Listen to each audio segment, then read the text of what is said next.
सभी मित्रों को मेरा नमस्कार। मित्रों, आज हम एक कुंडली के जरूरी टॉपिक पर बात करेंगे। सारा जो इम्पोर्टेंट कुंडली का योग है और दुर्योग है उसके बारे में मैं बारी बारी से आपको चर्चा कर रहा हूँ आपके साथ, और योग दुर्योग का बारी बारी से कुंडली विश्लेषण करके आपको बता रहा हूँ कि कौन से योग होते हैं, कौन से दुर्योग होते हैं और उसका क्या उपाय है। तो मित्रों, आज हम बात करेंगे पितृदोष के बारे में। पितृदोष या शापित दोष कहिए, कैसे बनता है पितृदोष, उसका क्या लक्षण होता है और वो किस ग्रह के कारण बनता है, उसका क्या प्रभाव होगा, और उसका अंत में सटीक उपाय भी बताऊंगा, जिससे अगर आपकी कुंडली में पितृदोष बन रहा है तो आप उससे बाहर निकल सकते हैं और आसानी से उससे निजात पा सकते हैं। बहुत ही बुरे योगों में से एक है मित्रों, बहुत ज़्यादा कष्ट देता है अगर पितृदोष आपकी कुंडली में बन रहा हो। तो अगर ये बन रहा है तो आपको जानना जरूरी है और इसका उपाय भी जानना जरूरी है। और साथ में मैं मित्रों हाथ के माध्यम से भी बताऊंगा कि हाथ में पितृदोष कैसे देखा जा सकता है, और लक्षण भी होते हैं, उससे भी आप पहचान सकते हैं कि आपकी जीवन में पितृदोष का असर हो रहा है या नहीं। तो चलिए शुरू करते हैं मित्रों। आप सभी से रिक्वेस्ट रहेगा स्टार्ट करने से पहले कि अगर वीडियो पसंद आए तो सब्सक्राइब करना ना भूलें, लाइक और शेयर करें ताकि अन्य लोगों में लाभ मिल सके।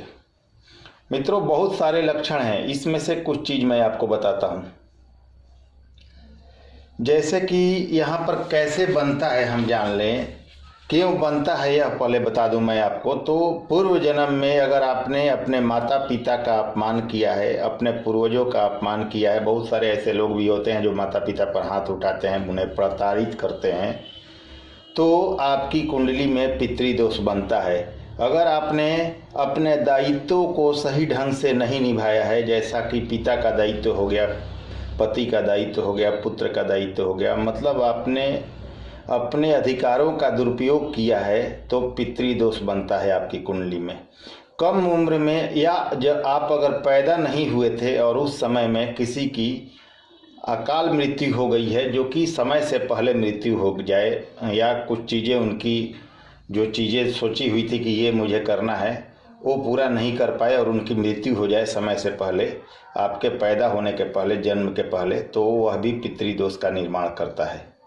तो इन चीज़ों को देखना होता है। आपके घर में कोई आपके पैदा होने से पहले कम उम्र में मृत हो गया हो, या उसकी कुछ इच्छाएं बाकी रह गई हो, और पूर्व जन्म में आपने कुछ वैसा गलत काम किया है जिसके कारण इस जन्म में आपको उसका दुख भोगना पड़ रहा है। तो क्यों बनता है मैं आपको बता चुका हूँ। इसका क्या प्रभाव होता है वह भी समझ लीजिए, उससे भी आप अनुमान लगा सकते हैं कि आपके जीवन में इसका असर हो रहा है क्या। हर काम में असफलता मिलती है, आकस्मिक समस्याएं और घटनाएं होती है, आपके जीवन में कभी कभी असाध्य रोग भी हो जाते हैं। आपको हमेशा हर काम में असफलता मिलती है, 99% पर जाकर 1% के लिए आप अटक जाएंगे, सफलता के करीब जाकर सफलता से चूक जाएंगे। निर्धनता रहती है, हमेशा धन की कमी रहती है, अचानक घटना होता है, दुर्घटना होता है, अकाल मृत्यु भी घर में किसी किसी की कभी हो जाती है, चाहे लगातार मृत्यु का सिलसिला 2 बरस 4 बरस पर लगा रहता है। समय से विवाह न होना यह भी एक कारण बनता है। घर में हर व्यक्ति की शादी में किसी न किसी तरह से बाधा होना, कभी आपके भाई की, बहन की, सभी लोगों की शादियों में बाधा उत्पन्न होना, वैवाहिक जीवन में हमेशा परेशानी रहना, छोटे मोटे विवाद का बहुत बड़ा रूप ले लेना, किसी फालतू के चक्कर में फंसकर जेल चले जाना, पुलिस की मुकदमे में फंस जाना, धन की कमी हमेशा होता रहना, संघर्ष की जिंदगी जीते रहना, कितना हूँ भी प्रयास कर लीजिए, कितना हूँ काम कीजिए, उसका फल न मिल पाना, कर्ज बने रहना, हमेशा संघर्ष करना, घर में सुख ऐश्वर्य की हमेशा कमी होना, मानसिक शांति बने रहना, घर में उदासी रहना। अगर आपके घर में कोई आता है तो आपके घर में उस तरह का वातावरण नहीं नजर आएगा उस सामने वाले को कि घर में घुसते ही उसे खुशी का माहौल लगे।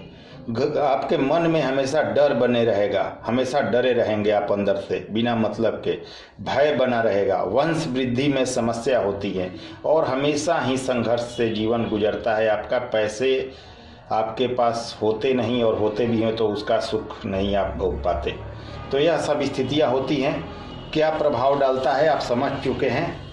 अब आइए जानते हैं कि यह कैसे बनता है। तो मित्रों, सूर्य, राहु, शनि, केतु इन सब के कारण मुख्यतः बनता है। मुख्य इसका बनने का कारण होता है राहु, और राहु ही इन सबको पीड़ित करता है, तो यह पितृदोष बनता है मित्रों। तो यहाँ पर ध्यान रखिए, चंद्रमा भी यहाँ पीड़ित होंगे तो बनता है। चंद्रमा और राहु का ग्रहण दोष भी होता है और पितृदोष भी होता है। तो सूर्य के साथ राहु हो जाए, सूर्य के साथ शनि हो जाए, सूर्य के साथ मतलब केतु हो जाए तो यह पितृदोष बनेगा। शनि के साथ केतु हो जाए, शनि के साथ राहु हो जाए तो यह पितृदोष बनता है।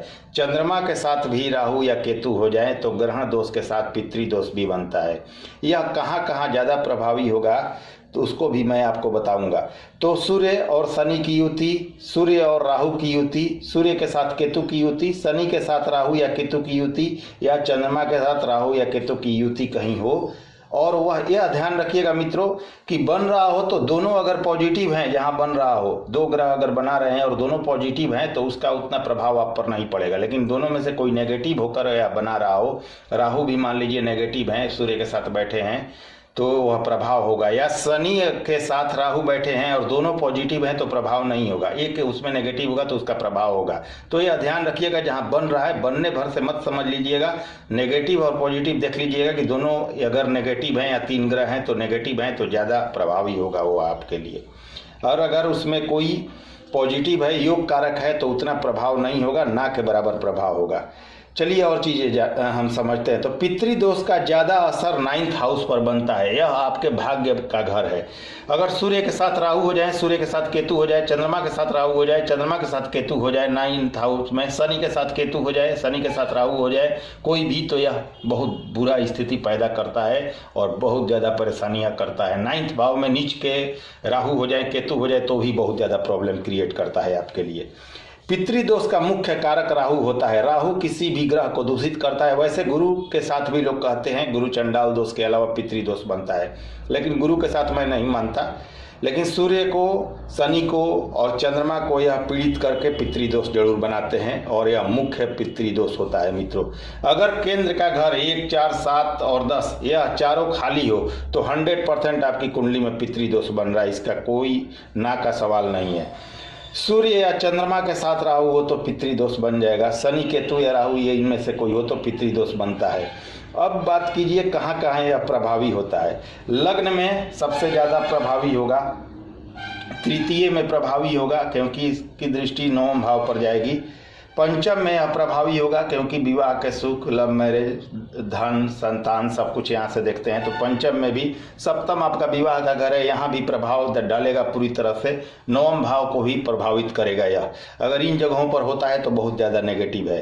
वैसे चतुर्थ में भी हो तो सुखों में कमी करेगा, इसके बाद आपके सप्तम में भी कमी करेगा, प्रॉब्लम देगा। अष्टम में हो मित्रों तो बहुत ज़्यादा प्रभावी होता है। अष्टम में मृत्यु तुल्य कष्ट देता है। अष्टम में अगर पितृदोष बन रहा हो, 9वें में बन रहा हो, लग्न में बन रहा हो, चतुर्थ में, पंचम में तो बहुत ज़्यादा प्रभावी होता है। तो इन जगहों पर सबसे ज़्यादा प्रभावी होता है। अब मित्रों इसकी हम उपाय की चर्चा करेंगे, कैसे इसका उपाय करके इसका निवारण कर सके। लेकिन उससे पहले मैं आपको समझा देता हूं कि हाथ की रेखाओं में भी पितृदोष कैसे बनता है। तो आप समझ गए होंगे कि पितृदोष कैसे बनता है और कहाँ कहाँ बनेगा तो उसका प्रभाव ज़्यादा हुआ। मगर इतना ध्यान रखिएगा कि कोई भी पितृदोष कहीं बन रहा हो, मान लीजिए सूर्य और शनि साथ में बैठे हैं, सूर्य शनि से भी पितृदोष बनता है, शायद मैं आपको नहीं बता पाया हूँ, ध्यान दीजिएगा। सूर्य शनि भी हो तो पितृदोष बनता है। लेकिन कोई किसी ऐसी लग्न की कुंडली हो जहाँ सूर्य और शनि दोनों कारक हों और दोनों एक ही भाव में बैठे हों, कहीं भी दोनों एक ही भाव में बैठे और दोनों पॉजिटिव हैं, तो वह पितृदोष आप पर प्रभाव नहीं डालेगा क्योंकि दोनों ही योग कारक होकर बैठे हैं। तो जब भी बने तो आप यह जरूर देखें कि नेगेटिव पॉजिटिव कौन से ग्रह हैं। चलिए अब हाथ की रेखाओं में समझ लेते हैं पितृदोष कैसे बनता है, और इसके बाद आपको इसका सटीक उपाय बता दूंगा। अगर आपकी कुंडली में बन रहा है तो इससे आप तुरंत बाहर निकल सकते हैं और आसानी से बाहर निकल सकते हैं।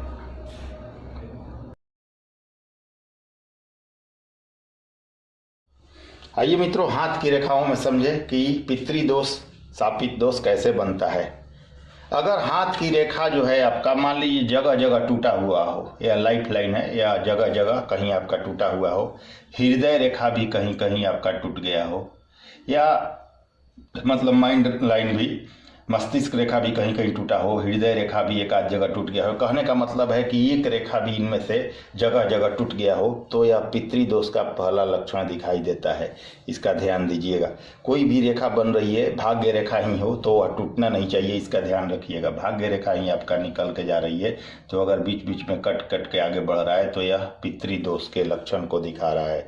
इनमें से एक या दो रेखा अगर जगह जगह टूटती है तो यह जरूर ही पितृदोष का लक्षण है। शुक्र पर्वत पर आपका जला बना हुआ हो इस तरह से तो यह पितृदोष को दिखा रहा है और जीवन में संघर्ष को दिखा रहा है। यह ध्यान दीजिएगा। छोटी छोटी बहुत सारी रेखाएं हो आपके हाथों में, बहुत सारी रेखाएं आपके हाथों में छोटी छोटी कहीं कहीं बन रही हो, छोटी छोटी रेखा बन रही हो तो यह भी पितृदोष के लक्षण को दिखाता है। यह ध्यान दीजिए। बहुत ज़्यादा रेखा अगर छोटी छोटी बन रहा हो तो यह पितृदोष के लक्षण को दिखाता है।